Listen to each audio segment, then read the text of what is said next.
नमस्कार दोस्तों, आज बहुत मस्ट इंपॉर्टेंट टॉपिक आपके साथ शेयर किया जा रहा है। दोस्तों आज देखिए, पहली क्वेश्चन आपके साथ शेयर क्या करता हूं कि लोकसभा के पहले स्पीकर कौन था। मेरे भाई, लोकसभा की पहली स्पीकर की मैं बात करूं तो ए नंबर ऑप्शन सही हो जाएगा। जीवी मालमकर ये लोकसभा की पहले स्पीकर होता है मेरे भाई, यही पहले स्पीकर था। सर्वपल्ली राधाकृष्णन ये गलत हो जाएगा मेरे भाई। और ये सी नंबर में एम अनंत सयारामनम अयंगर ये भी गलत हो जाएगा। इस चीज़ों को आप ध्यान में रखिएगा। और पीवी चेरियन ये भी गलत हो जाएगा। डॉक्टर पीवी चेरियन ये भी गलत हो जाएगा।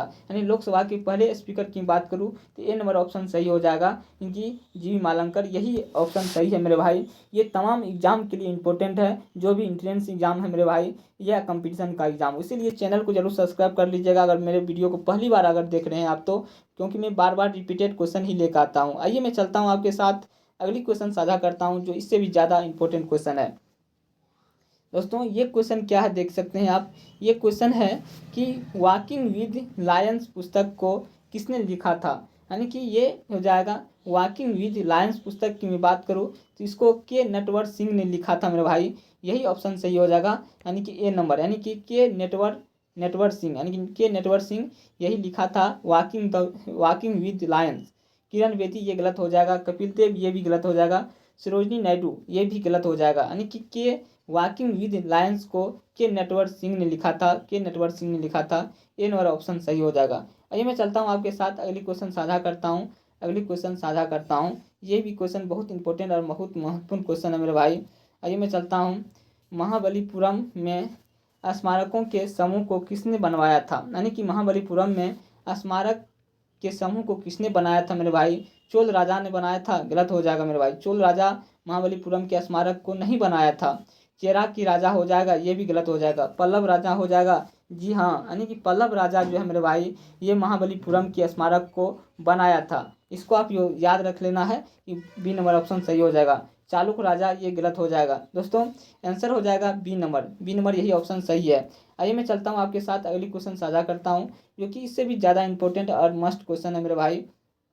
आप देख सकते हैं, एक संगीत निर्देशक के रूप में अधिकतम फिल्म फेयर पुरस्कार किसने जीते थे मेरे भाई। एक संगीत निर्देशक के रूप में अधिकतम फिल्म फेयर पुरस्कार किसने जीता था। लक्ष्मीकांत प्यारेलाल ने जीता था मेरे भाई, ये गलत हो जाएगा। अनु मालिक ने जीता था, ये भी गलत हो जाएगा। ए आर रहमान ये मेरे भाई, बी नंबर ऑप्शन सही हो जाएगा। बी नंबर ऑप्शन सही हो जाएगा। इस चीज़ों को आपको याद रखना है, मेरे भाई। बी नंबर ऑप्शन सही हो जाएगा, बी नंबर ऑप्शन सही हो जाएगा। दोस्तों ये भी क्वेश्चन बार बार एग्जाम में पूछा जाता है। आइए मैं चलता हूँ आपके साथ, अगली क्वेश्चन साझा करता हूँ। अगली क्वेश्चन क्या है। अगली क्वेश्चन है, कंप्यूटर विज्ञान में HTML की विस्तारित रूप क्या है। यानी कि कंप्यूटर विज्ञान में HTML का विस्तारित रूप क्या है मेरे भाई। हाइपर टेक्स्ट मार्कअप लैंग्वेज, यानी ए नंबर सही हो जाएगा मेरे भाई, ए नंबर सही हो जाएगा। हाइपर टेक्स्ट मार्कअप लैंग्वेज होता है, यही सही हो जाएगा। हाइपर टेक्स्ट मेन लैंग्वेज हो जाएगा, ये भी गलत हो जाएगा मेरे भाई। हाइपर टेक्स्ट मेमोरी लैंग्वेज ये भी गलत हो जाएगा। हाइपर टेक्स्ट यानी कि मेडिटेरी लैंग्वेज ये भी गलत हो जाएगा। दोस्तों मैं बात करूँ इसका आंसर की बात करूँ, इसका आंसर हो जाएगा मेरे भाई ए नंबर हो जाएगा। इसका आंसर ए नंबर हो जाएगा, हाइपर टेक्स्ट मेकअप लैंग्वेज, ठीक ना। इसको आपको याद रखना है। आइए मैं चलता हूँ आपके साथ, अगली क्वेश्चन साझा करता हूँ। ये क्वेश्चन बहुत इंपॉर्टेंट और ज़बरदस्त क्वेश्चन है मेरे भाई। काला घोड़ा काला उत्सव किस शहर में आयोजित किया जाता है। काला घोड़ा काला उत्सव यह किस शहर में आयोजित किया जाता है। तो ये नई दिल्ली में आयोजित किया जाता है क्या, नहीं, गलत है। पुणे में आयोजित किया जाता है क्या, नहीं, ये भी गलत है मेरे भाई। ये हैदराबाद में आयोजित किया जाता है क्या, ये भी गलत है मेरे भाई। इसकी बात करूँ तो ये मुंबई में आयोजित किया जाता है, मुंबई में आयोजित किया जाता है। काला घोड़ा काला उत्सव कहाँ आयोजित किया जाता है, मुंबई में आयोजित किया जाता है। आप इस चीज़ों को ध्यान से याद रखिएगा। आइए मैं चलता हूँ आपके साथ, अगली क्वेश्चन साझा करता हूँ। मेरे भाई, कौन सी किरणें त्वचा को क्षति पहुँचाती है। यानी कौन सा किरण जो है मेरे भाई त्वचा को क्षति पहुँचाती है। इसका आंसर हो जाएगा मेरे भाई बी नंबर, यानी क्या हो जाएगा, बी नंबर हो जाएगा। UV रेंज, यानी कि अल्ट्रावायलेट, यानी कि UV रेंज किरण जो होता है यही जो है त्वचा को क्षति पहुंचाता है। इस चीज़ों को आप ध्यान में रखिएगा। एक्स रे ये गलत हो जाएगा। उसके बाद इंफ्रारेड रेंज ये भी गलत हो जाएगा। येलो रेंज ये भी गलत हो जाएगा। दोस्तों यही सही हो जाएगा, बी नंबर, इस चीज़ों का भी ध्यान में रखिएगा कि किरण जो होता है कौन यानी कि यू यानी कि अल्ट्रावायलेट यूवी रेंज, ये किरण बहुत क्षति पहुंचाता है। आइए आपके साथ मैं अगली क्वेश्चन साझा करता हूं। अगली क्वेश्चन क्या है, ग्रेट हिमालयन ने नेशनल पार्क किस राज्य में है? ग्रेट हिमालयन नेशनल पार्क किस राज्य में है मेरे भाई? इस चीज़ों को आपको ध्यान से पढ़ना है और याद रखना है। इसकी मैं बात करूँ, इसका आंसर हो जाएगा हिमाचल प्रदेश, यानी ग्रेट हिमालयन नेशनल पार्क किस राज्य में है? हिमालयन से ही पता चल गया ये हिमाचल प्रदेश में होगा, यानी कि सी नंबर ऑप्शन सही हो जाएगा। जम्मू कश्मीर गलत हो जाएगा, अरुणाचल प्रदेश ये भी गलत हो जाएगा, सिक्किम ये भी गलत हो जाएगा। यानी कि ग्रेट हिमालयन नेशनल पार्क किस राज्य में है? तो हिमाचल प्रदेश में है। इस चीज़ों को आपको याद रखना है।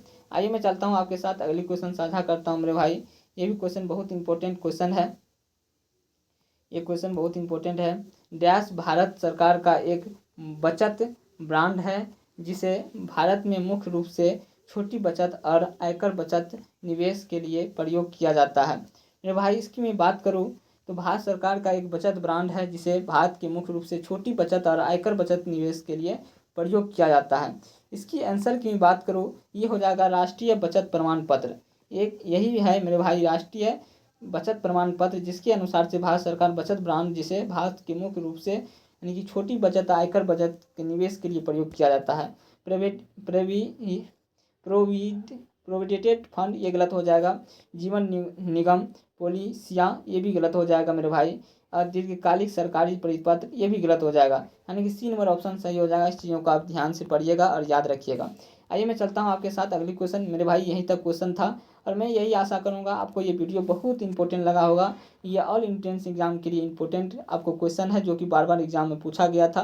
दोस्तों अगर आप वीडियो को पूरा देखे हैं जरूर चैनल को सब्सक्राइब कर लीजिएगा, लाइक कीजिएगा, कमेंट कीजिएगा, अन्य दोस्तों तक भी ये वीडियो को शेयर कीजिएगा जिससे उसे भी लाभ पहुंच पाए। दोस्तों और चैनल को सब्सक्राइब करके और यहीं पर अपनी वाणी को मैं विराम करता हूं। जय हिंद, जय भारत।